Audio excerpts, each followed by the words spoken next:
Yes. Oh, yeah. Palm oil, you know, some European countries have been campaigning against palm oil. Even in the US here, there was a very big campaign against palm oil, claiming that it is poisonous. But when we prove that it is not poisonous, then they claim that we grow palm oil by cutting down forests.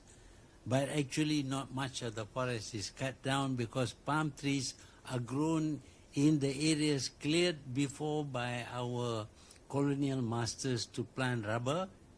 And we have cut down the rubber tree in order to grow palm trees because palm trees gives much better returns. And but this talk that we are damaging the forest, burning the forest, is not a proper excuse. I suspect that it is because palm oil is a competitor against soybean, rapeseed, and other different oil seeds. So they cannot compete against palm oil, because with palm tree, you plant the tree, and for 25 years you harvest. But if it is soybean or rapeseed, you have to plant every year. So they cannot compete.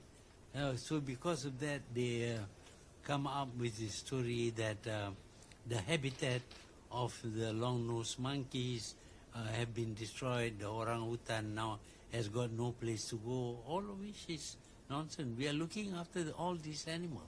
We are preserving them. We know that they are a species that is found only in that area, and we will look after them. We will ensure they survive. So the controversy over palm oil is created because of commercial reasons. Thank you. Thank you. Yes, sir.